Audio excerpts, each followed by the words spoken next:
Hey, welcome back to the Unbelievable Podcast. I am BJ Reidell, back here with my guy, Drew Mahowald. And today we are taking a look at the Minnesota Vikings matchup with the Cleveland Browns this weekend. We alluded to it on the last episode here that, this is a big one. And it's an opportunity here, of course, to get back to the 500 mark. But this is a really good football team coming to Minnesota this weekend at US Bank Stadium. So we will go through kind of the highlights here, the main players of focus, ideas as to maybe how the Vikings might be able to handle some of these guys. And then we'll do our picks for the week like we typically do. So we do have something fun to kind of introduce for the picks for the week at the end here. It'll be new. So something hopefully will make that a little bit more exciting as well. So that's the goal here for today. Let's jump right into it here. All right, so we always start with the quarterback position, and I think that Cleveland is as good of a place as ever to start with the quarterback position, given the polarizing nature of Baker Mayfield, whether that's his personality being polarizing to some people, whether that's his, where he ranks within this, the state of quarterbacks in the NFL being polarizing. This guy literally is just he draws attention to himself, both positively, negatively, and everyone's got an opinion on him. Most importantly, though, I think to say is that he's a pretty good quarterback and he's able to operate this offense. And he really is the first true hope that Cleveland has had in a very long time. And of course, he's the first quarterback in, again, a very long time to get this team to the playoffs. And then the next year, actually be in position to contend for him again. And it seems like that's what the case is with Cleveland this year. And it starts, like I said, at the helm with the former number one overall pick, Mayfield. Right. Mayfield, I like his swag. He's got he's got that leadership quality to him. I know he was I don't know if the arm talent, the pure athleticism, I don't know if that's quite there with him. He's obviously a little shorter as well. So he's not gonna make those crazy out of pocket plays like Mahomes or Lamar Jackson or Russell Wilson, Kyler Murray, those guys.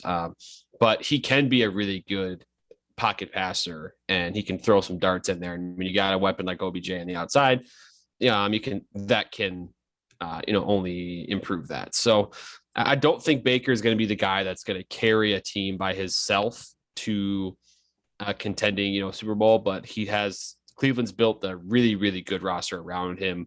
And the way that Kevin Stefanski operates things, obviously a lot of emphasis on running the ball with those two running backs. So I don't want to see it taking the ball out of Baker's hands, but I think they're trusting him with less compared to many other starting quarterbacks in the league. And I think that's good for him right now. To kind of, he's got a ton of confidence right now, young in his career as he, tries to get that kind of big time contract extension, but then also trying to lead Cleveland into the promised land here with that awesome roster. I think he's trying to be that guy that can do that for him. So I think he's certainly on the right track in his career. Certainly worth that number one pick. I just think there's a little bit of limitations that he had with him compared to some of the recent quarterbacks the Vikings have faced. Sure. And definitely relatively speaking, relative to Kyler Murray, relative to Russell Wilson, this is a completely different type of quarterback. It's not that he's immobile. It's just that he's not electric with the football, especially, movement wise. I think it's important to note too, like we said, that, I don't necessarily think that his talent is off the charts either. I think he's a very, very good player. And obviously he's a professional, but relative to some of these athletes that you see come through the NFL, Baker Mayfield he looks more like a guy to me. And in terms of some of the guys that are throwing these 90, 83, 85 yard passes, he's not that guy either, but he's somewhere in between. And he does a lot of things well, like across the board. He has skills, right? It starts with the leadership. To me, he's kind of like a Kirk Cousins with a personality. Right? Like he's an efficient passer, and I don't like the term because it's got a negative connotation for one reason or another, but he's just a really efficient game manager. He gets the balls in the hands of his playmakers. This is primarily a rushing team that uses both Nick Chubb and Kareem Hunt. They disperse the football and facilitate the offense around a lot of different guys, especially when Jarvis Landry is in there as well. It's not just about Baker Mayfield here. Like this team can operate with a lot of different guys working in different ways. They run reverses, they run short routes, they run deep routes, they run intermediate routes. He can make all of those throws, by the way, which says something in and of itself as, his status as a pocket passer. So this is a talented team, but I think you're right. You know, the real question that the Browns have to answer, and this really is beside the point, so I won't try to get off on too much of a tangent, is just that does Baker Mayfield have another level, or is this it? Like, does he have what he is now is a division champion level quarterback, which is fine. Some teams are cool with that. But if you're trying to win a Super Bowl, he's going to have to kick it up to another tier. And I'm, basically, we're going to find this out probably in the next, 3, 4 to 10 weeks ish. Does he have that next level? Can he take the next step where when you have to drop back 40 times, can you still win the football game? And I think this is a game that, if he's going to make that jump, this is a game he wins at on the road against the team that in theory they should beat, much better roster than the Vikings have in a hostile environment. This is a game that you should be able to win with that roster, and Baker should not be making the mistakes that cost him the game. If anything, he should be making the throws down the stretch that win them this game. And so that'll be this is actually kind of a good test for Baker, see where he's progressed in his career. Cause the Browns have no trouble beating those teams that are, lesser than them. That's not the issue. And they do that walk through Jacksonville. They do that because they have a ton of awesome athletes on both lines, offensive and defensive. And they're able to just, destroy people in the trenches. And then from there, Nick Chubb, Kareem Hunt are running all over the people. So they're able to do that. But, if the Vikings are able to create some resistance against that threat, have some sort of success in the trenches on either side, which they've been pretty solid the last couple of games in the trenches. And then kind of force Baker to, make those clutch plays himself. The ones that Kyler Murray made a couple times in that Arizona game.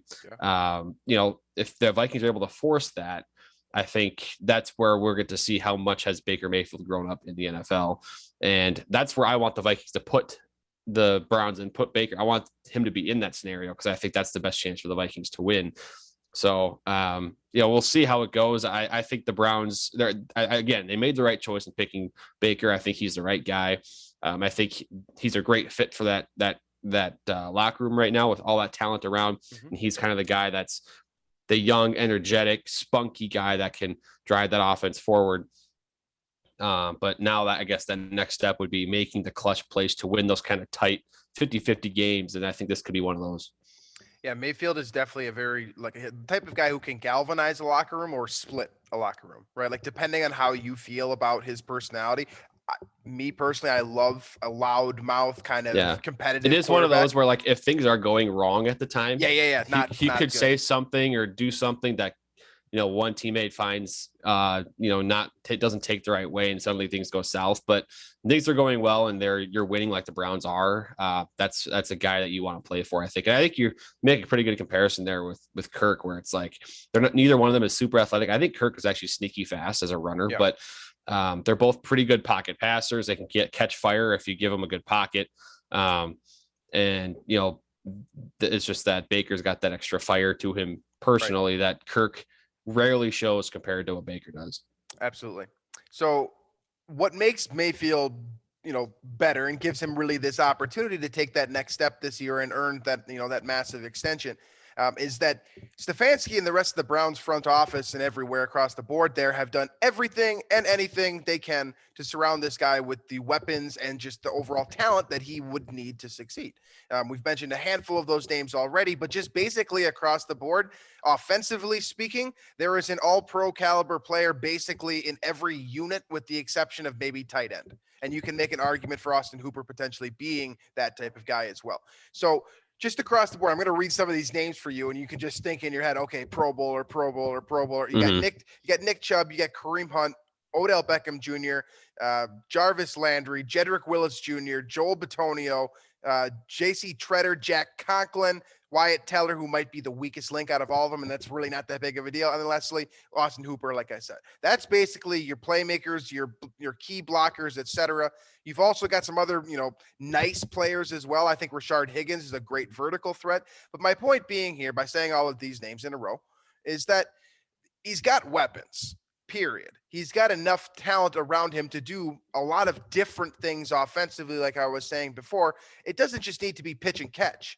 There can be reverses. There can be Jarvis Landry throwing the ball downfield. Not this week because obviously he's hurt, but they do stuff like that, right? Where like it's not just necessarily going to be Baker Mayfield dropping back 3 and 5 yards and pitching it out to OBJ. Like, it's just not necessarily going to be that every week. I mean, we remember Stefanski in 2019, 2018 and at he's the end good of that working season. with a lot of Creative, different playmakers. Moves the pocket around a ton, a lot of play action stuff, gets creative there, uses the running backs a lot. That's for sure, but he does it in a way that is still is really good at creating space for those running backs. A lot of screen plays, a lot of the outside zone stuff that we still see with the Vikings today, with Dalvin and then Madison last week. So a lot of that stuff is going to be familiar in how the Browns do move the ball. But I think the Vikings defensive line needs to have their best game of the season.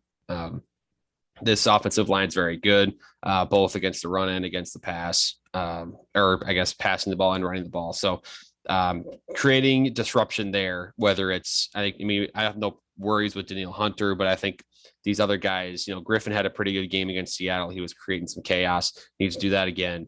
Dalvin Tomlinson and Michael Pierce were both disrupting quite a bit as well. Part of the reason Russell Wilson, we talked about, wasn't really stepping up, but rather stepping back and around. It's because they were there and clogging that hole. So more of that this week, to another level, I think will be required to keep the Browns offense in check in a way that the Vikings offense then can kind of surpass that total, because I know, the Browns defense is probably the best one the Vikings have faced this year. So that'll be a tough test for Minnesota offense. Before we switch over here to the defensive side of the football, couple questions. First and foremost, is this the best offensive line the Vikings will face this year? Probably. It's close. It's probably close. I would say so. When you look at Willis, 100% the best one so far. Definitely that, yeah. So if you look at Bitonio and Willis Jr. Next to each other on the left side, I think definitively that might be the best left side of an offensive line that you're going to see for sure. Conklin on the right side, of course, is a former, I believe he's an All-Pro, or excuse me, not an All-Pro, a Pro Bowler, but very, very good in Tennessee. He was a huge free agent signing, of course.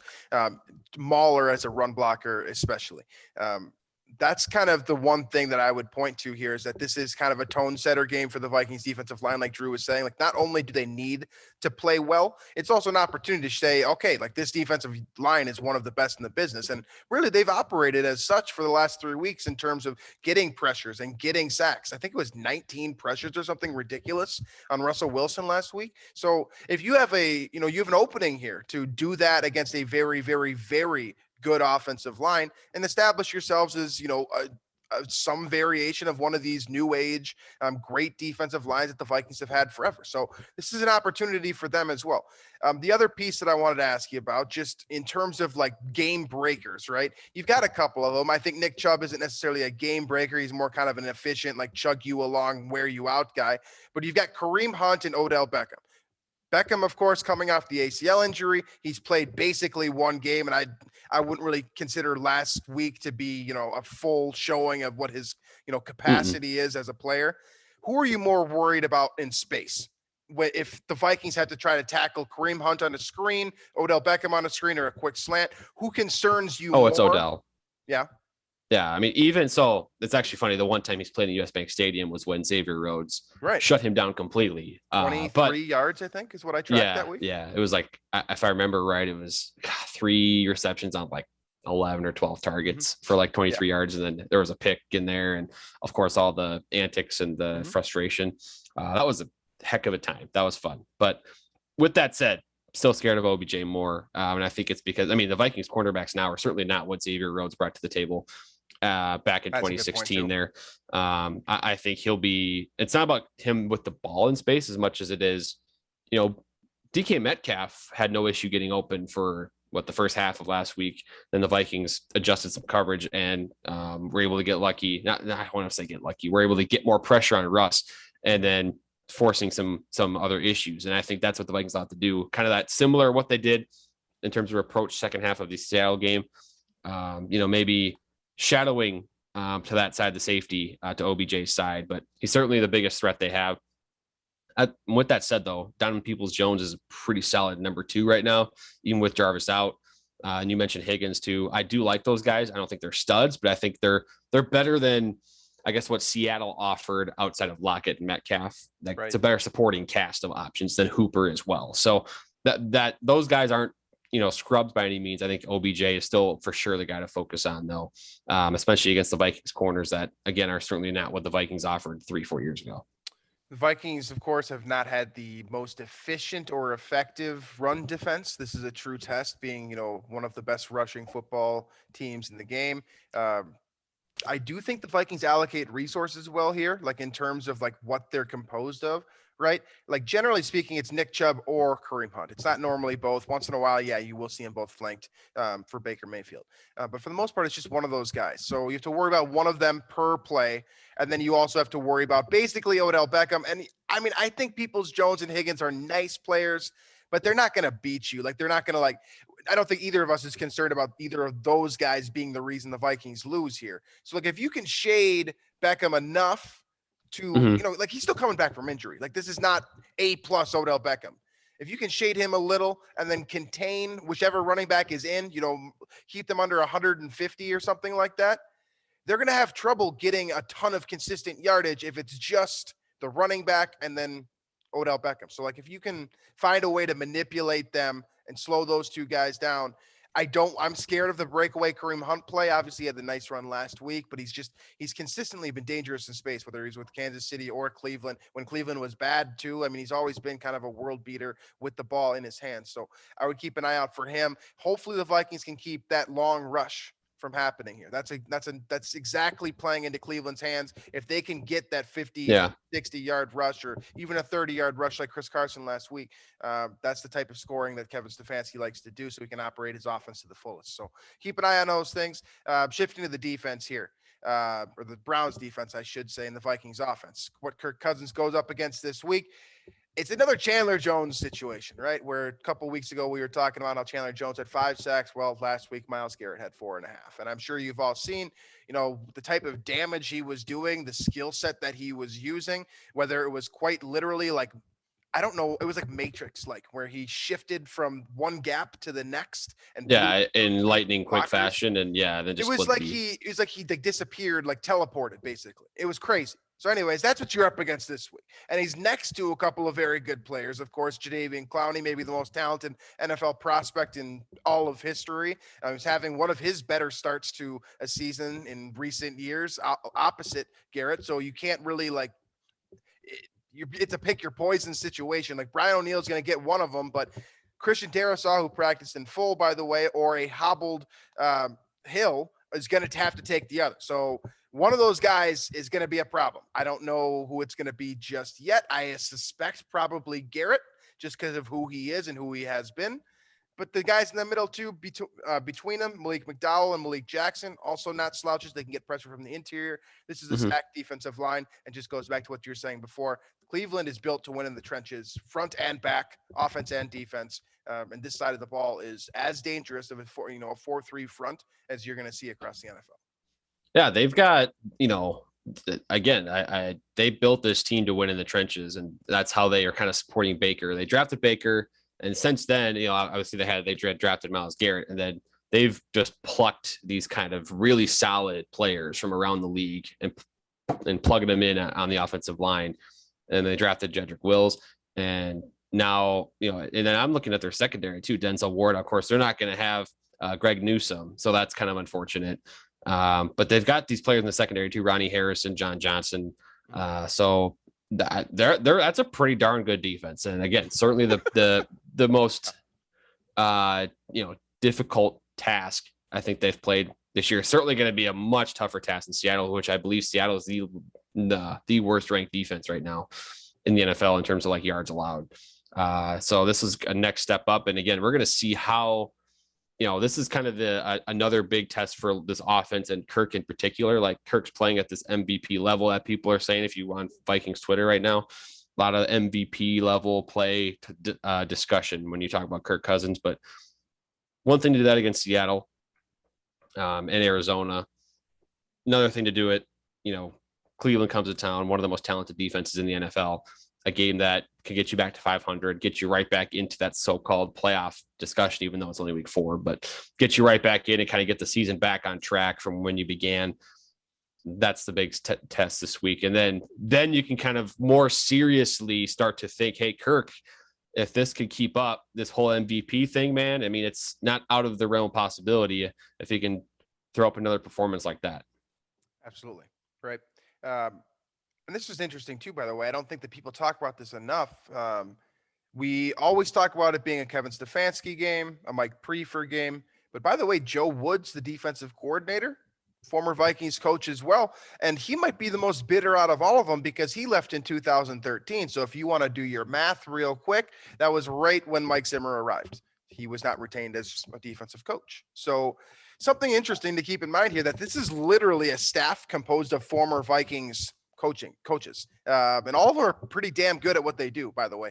I think that Woods puts all of his playmakers in a good position to succeed. You know, you look at what Myles Garrett specifically, I mean, I can't really get off of him because everything starts with the pressure that he is able to get put on the quarterback, basically. Because if you're going to get Myles Garrett pressure early in the first quarter, all of a sudden you have to shift over your protection to focus on Myles Garrett. That's going to put Jadeveon Clowney on an island. So all of a sudden now you're going to get a ton of pressure.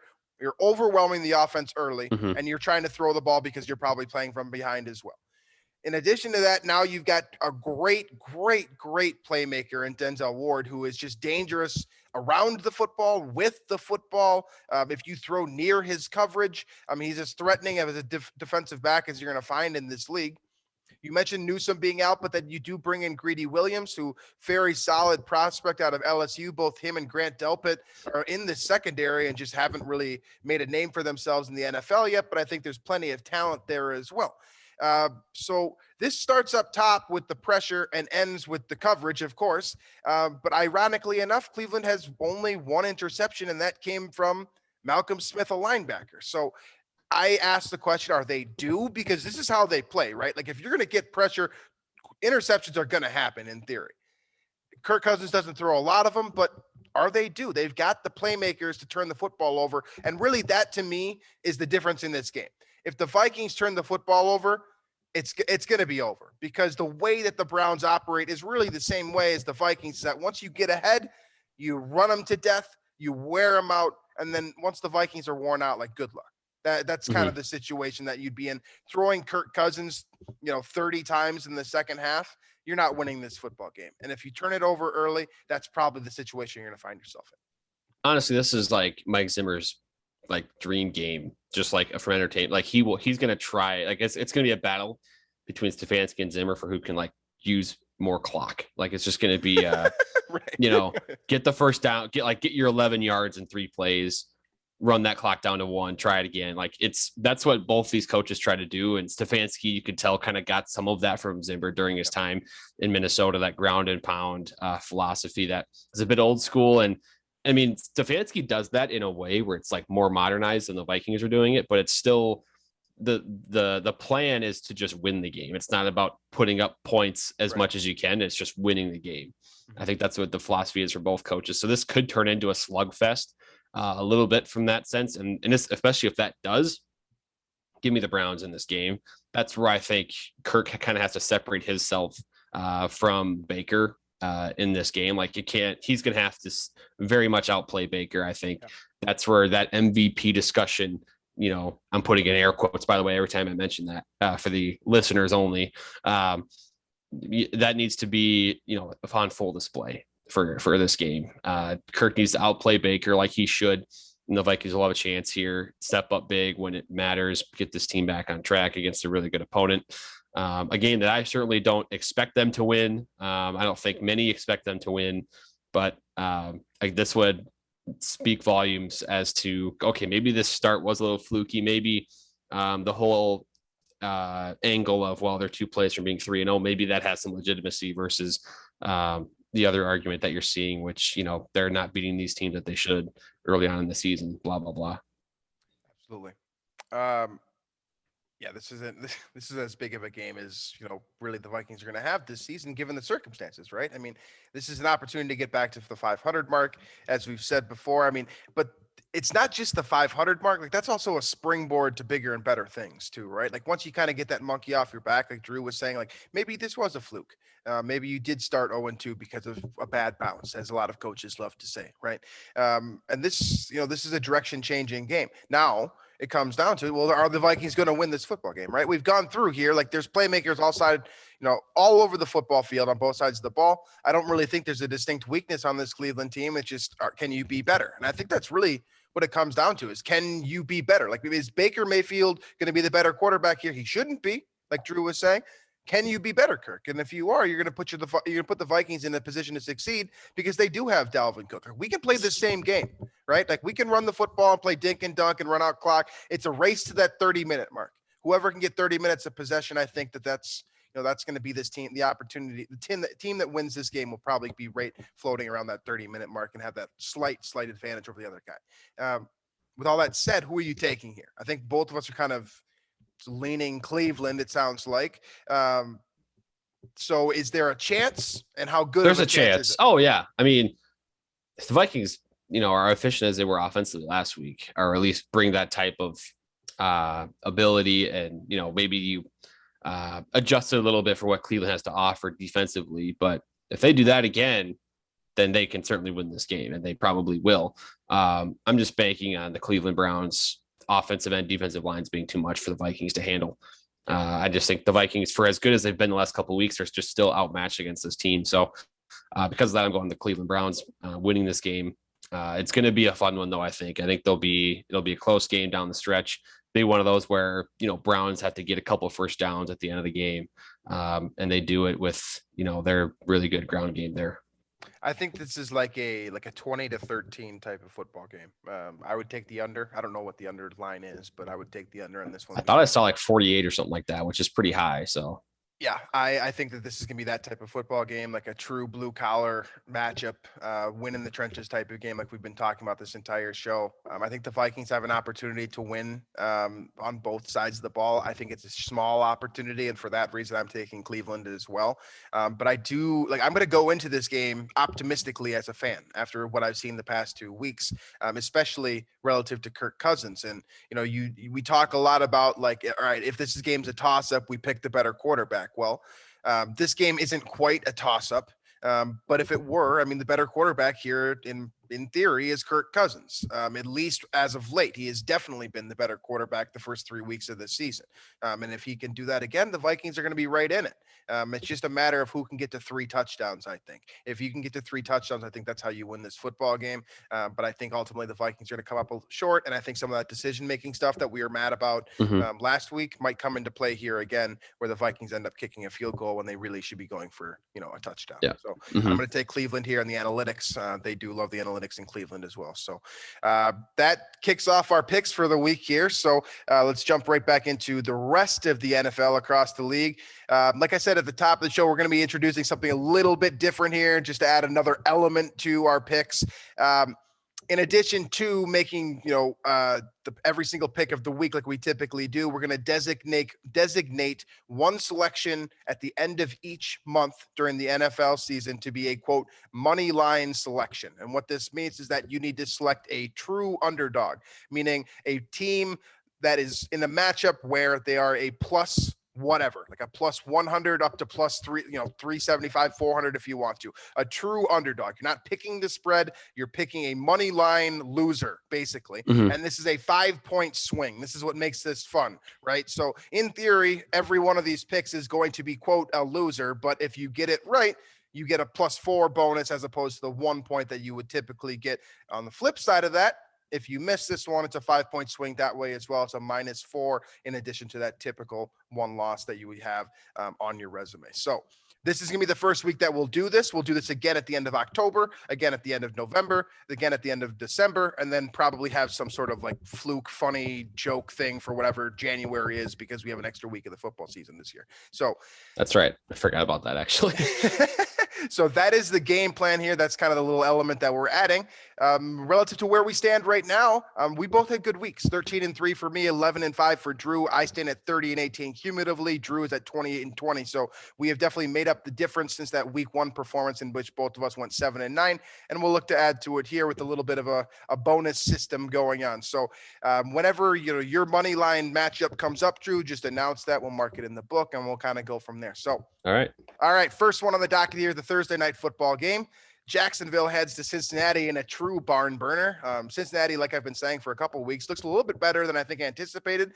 Jacksonville does not. With the exception to that 109-yard return touchdown, this team still looks atrocious.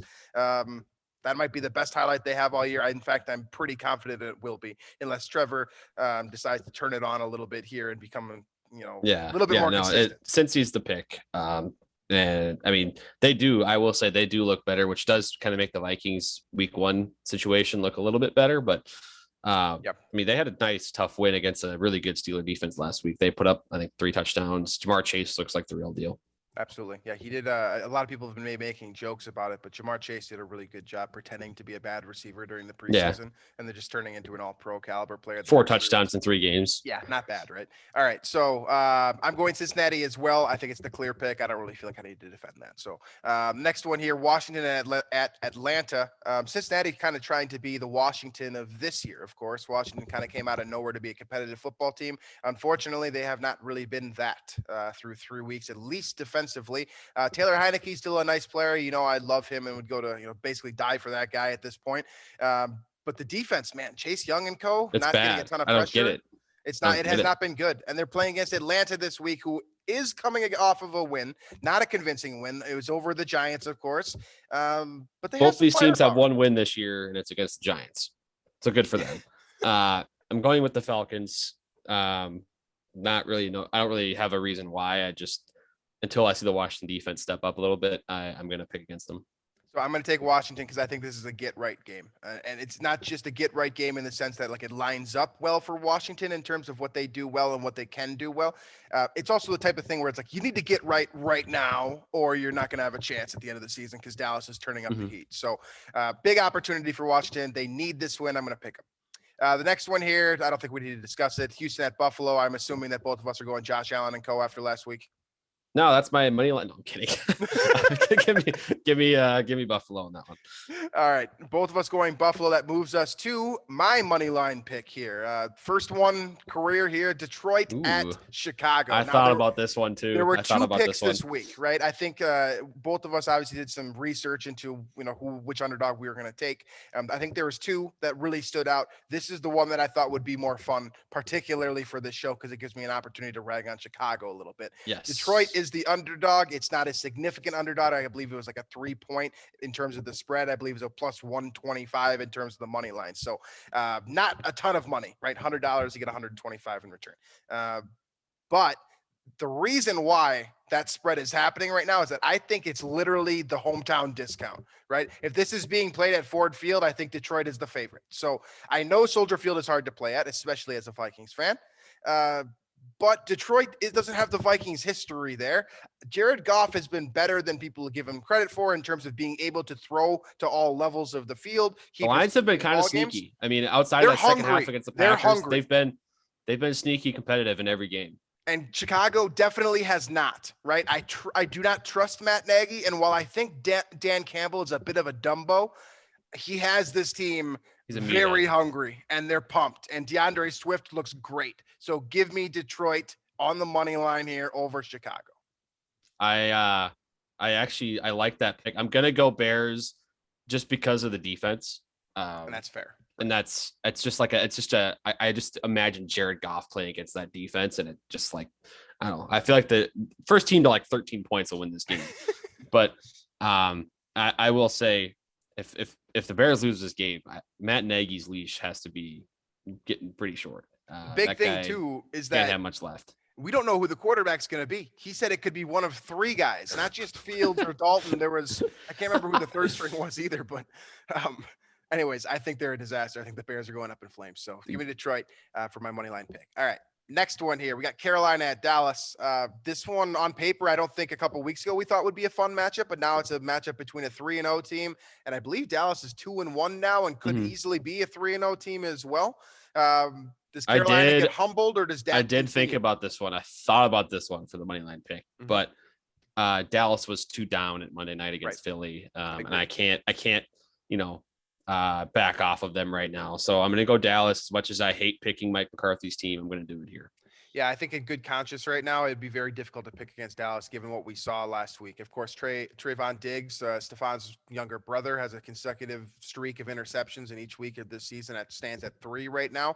I think Sam Darnold's a good target to get number 4. Mhm. And I think Carolina's going to get humbled a bit. Like, they're a good team. I think they're a quality football team that's going to be in the wild card race at the end of this season. I don't think they're a dominant team. And I think Dallas has the potential to be a dominant football team with Dak at the helm, Yeah. especially the way that he's been playing. And then you've got those weapons. Cooper's going to be more healthier this week. CeeDee Lamb looks like a world breaker right now. I think Dallas rolls them. So we'll both go Dallas here.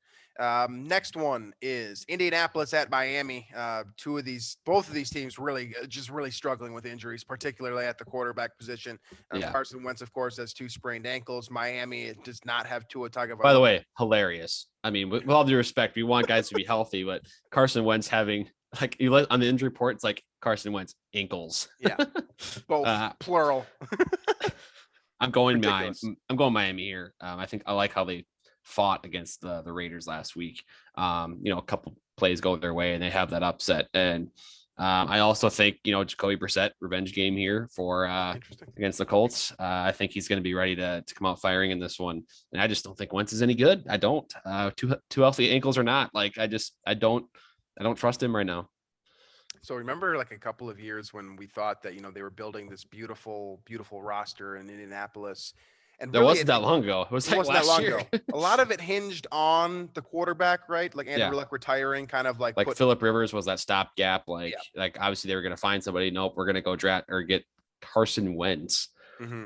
I don't know. Mm-hmm. It's a tough situation. I'm going to take Miami as well because, first of all, Jacoby Brissett, a lot of props for how he personally played, given the circumstances.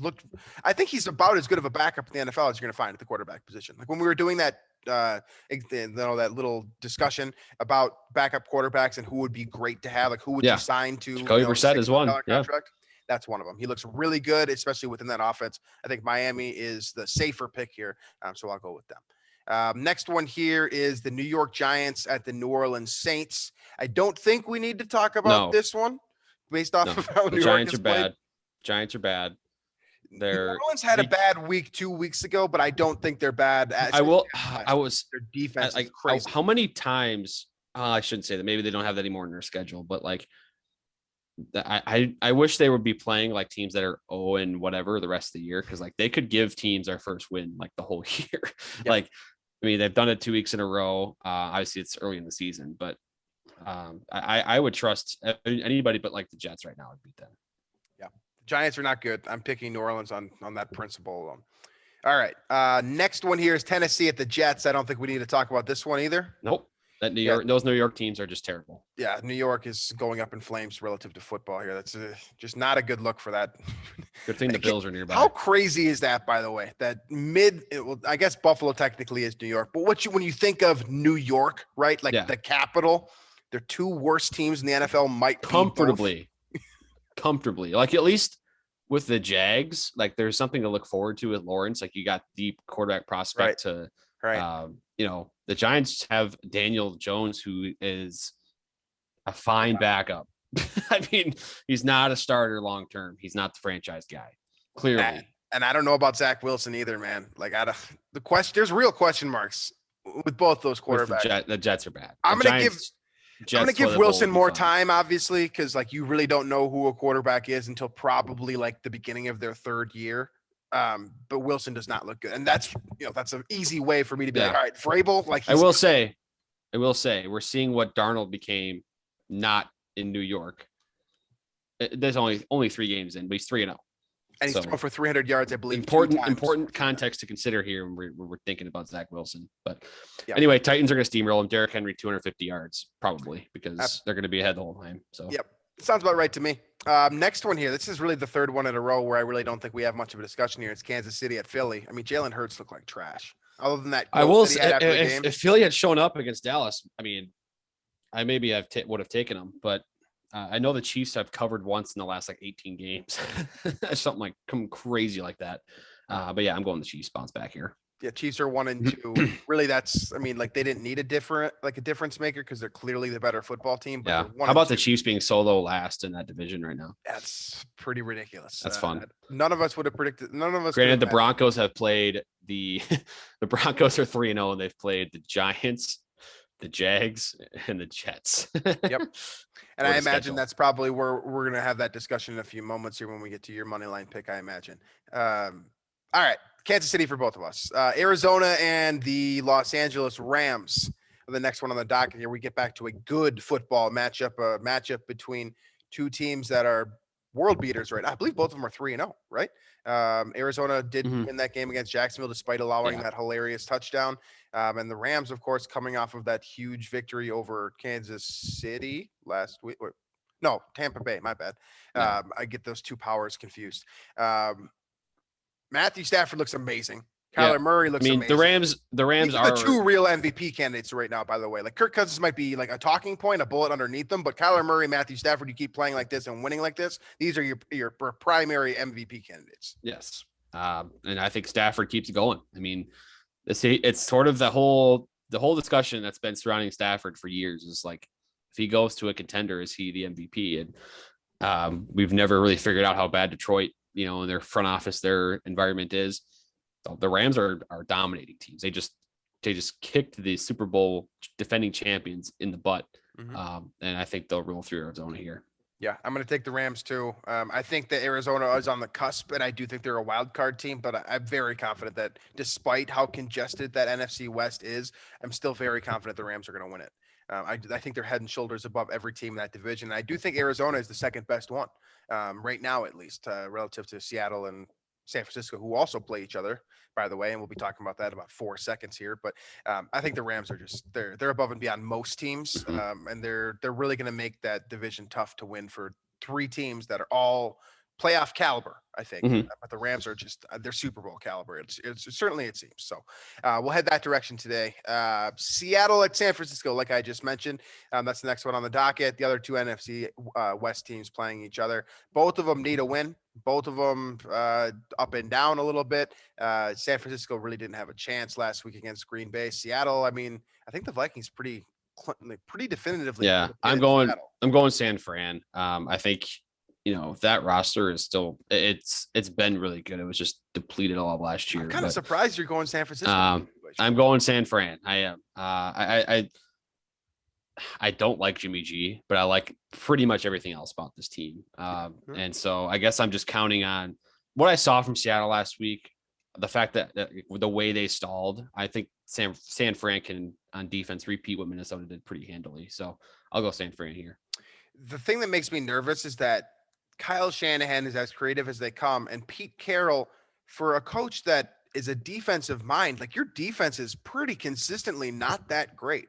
I don't mean like bottom. He's only there. Well, he's got the prestige of winning the Super Bowl, but he's just that locker room culture, type guy now. He's not doing anything defensively anymore. It doesn't seem like.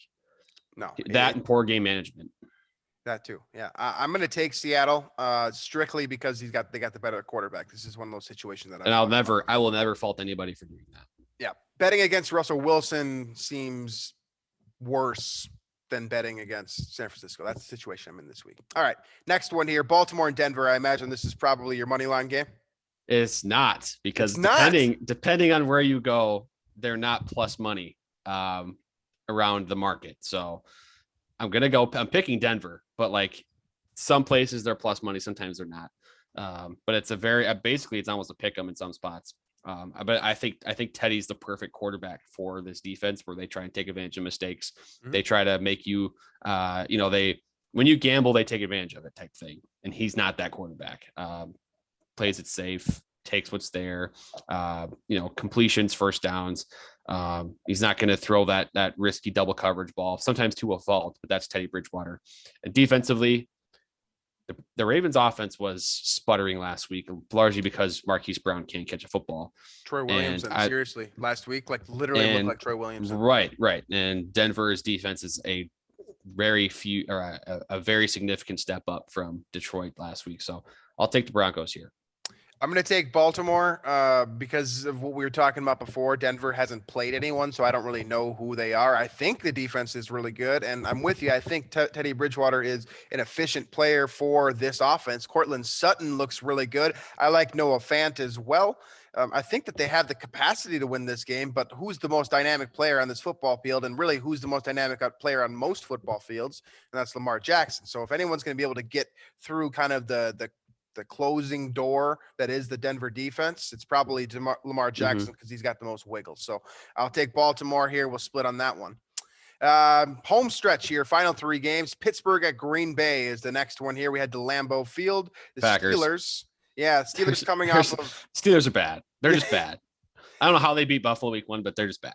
I think that I was just going to say, though, the other thing about Pittsburgh, too, is that not only are they not very good right now, they also have lost TJ Watt. And now they have that locker room thing because of what Tyler Boyd said last week about how they quit. And Mike Tomlin basically said, like, I don't care about Tyler Boyd's opinion, which I love that quote for a coach. But, like, if he's responding kind of like angrily about it, like, and not joke. I know that Mike Tomlin doesn't really joke, but the tone of the response, he's pissed, right? Like he's not happy with the way that this team is playing right now, or the way that they're acting. And Roethlisberger's ass, by the way. Like I wonder how the Steelers players, but also like fans, do they still believe in Big Ben? There's just no way. Like they talked about it a little bit on the Pat McAfee show because there is a couple of Steeler fans on that show today. It was pretty funny. There's no way they still believe Ben. They say he was like one of the dudes was like, we'll never with Pittsburgh with the quarterback situation, we will never take it. We will never force them to get rid of a Super Bowl winning quarterback, but we're definitely going to start talking about the guys that we could have next year. That was basically where they're at.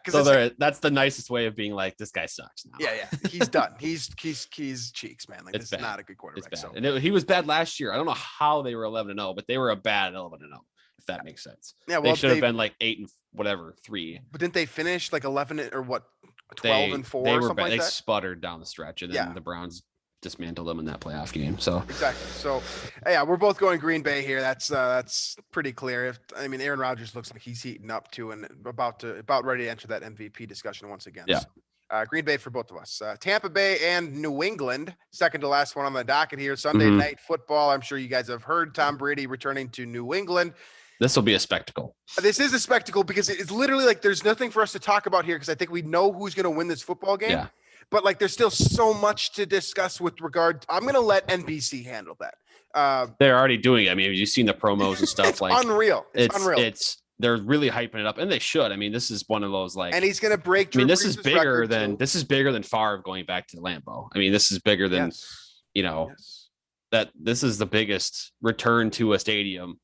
And that book just came out today too. History, right? So, taking the Bucks. I don't think the Patriots are any good, but I'm excited to see how that all happens. I was just gonna say this is probably one of those games where like on paper it looks like a terrible football game, but I'm absolutely gonna watch. Like I'm excited for this football game. I want to see kind of like the emotions of this one. I'm curious about Bill Belichick. Especially because that book that just came out, Belichick better to be feared or something like that. Belichick will show no emotion the whole game. He doesn't He'll care, be that stone man. Face. They interviewed him today. He does not care at all. He's like, I'm ready to talk about the football game. And if you're not going to talk about the football game, like I'm not talking about Tom Brady. Like cool guy, but not going to talk about him. So, it'll be fun. But yeah, it's pretty convincingly Tampa Bay, right? All right, last one here that we get to, and that is your money line. I anticipate. It is. That is Vegas and the Chargers on Monday Night Football. I got the Raiders. I got the Raiders. They're the underdog right now. Really? They are. The Raiders are the underdog. I'm buying Derek Carr, man. I'm buying all the Derek Carr stock. I think speaking of MVP candidates, Derek Carr right now. Right. That's the guy. That's one of the guys that's up there. He looks like a world beater. He's got that extra edge that I think a little bit more than Kirk does. Darren Waller is unguardable. And then they've got some receivers stepping up. Ruggs is turning into that burner that once a game just gets behind a defense for a 50-yard play. Brian Edwards is stepping up. Hunter Renfrow is your Wes Welker type slot guy, kind of like a rich man's Jarius Wright stepping up there and getting, moving the chains consistently. I like the Raiders. This is going to be a shootout, but I like the Raiders here. That's my pick. I like that Vegas is the underdog here because I was going to take the Chargers just because I like the Chargers. This is a toss-up game for me, and it's a situation where I would say you pick the team with the better quarterback, or you pick the home team, or you use one of those stupid differentiators that we kind of use as a cop-out. But Chargers home field advantage sucks. Derek Carr and Justin Herbert, I mean, playing about to the same level right now. I would say Derek Carr maybe even a little bit better, but same level of talent, I would say. Justin Herbert, of course, has all the potential in the world and some great weapons, and has his team in consideration to be, the top team in that AFC West. And this game will go a long way towards deciding that, by the way. This is a big one. I like that you picked it because this game already mattered. And now for this show's purposes, it matters that much more. I'm going to take the Chargers. Drew is on the Raiders with his money line pick, his first money line pick. And that wraps up our picks for the week here. Which brings us into the last section of our show. As always, is there anything that we missed? Anything that we did not discuss, whether it was to the rest of the entire NFL, the Vikings versus the Browns, any other hoopla going on that we didn't take a stab at? I don't believe so. I just, as of now, knock on wood, the Vikings are fairly healthy. It looked like Dalvin Cook was limited today after the ankle thing, so that would signify that looks like he'll play better than last week for sure. Right. And Darrisaw is back and practicing now, so I would imagine get him up to speed a little bit, and then shouldn't be too long before he takes over there at left tackle. That's what we'll finish with here. Who starts at left tackle? Is it going to be Hill or this week? Yeah, this week right now. This week it's Hill. Despite the fact that he's banged up, you don't think there's any? I don't think Zimmer. I mean, with his history with rookies, I don't think he'll want to throw him into the fire, especially against the Browns right away. Myles Garrett. But who knows? Maybe I'm wrong. But it's good sign to see him fully practicing, though. I would imagine like next week against Detroit would be a good spot, or perhaps after the bye week coming up. Either way, that's a good point. I didn't even realize we're playing Detroit. The Vikings are playing Detroit next week. It makes this game that much better. You get to 500. I mean, you might be over 500 next week, like pretty confidently. This is a big one, guys. That'll be my final point here. Sorry. Hey, my dog. I'm glad this is the end of the show because my dog is getting restless, and not my dog, my dad's dog. So, that's all we got here for you today. I appreciate you guys all listening. Hey, iTunes, Stitcher, Google Play, Spotify, wherever else you listen to your podcasts. You can find us on the Climbing the Pocket Network, of course, Daily Norseman. You can drop us a line. And, of course, if you prefer to watch this, you can watch us on YouTube. So thanks, as always, for listening to us. This is a big game. I'm excited for this one. Again, if they come out victorious, I mean, I'll be on cloud nine. I'm sure most of you guys listening will be as well. So hopefully that is the outcome. But until we see you guys next, enjoy this opportunity. I mean, this should be a really fun football game between two very smart people. So looking forward to it. Until then, thank you folks for listening, and we'll catch you next week.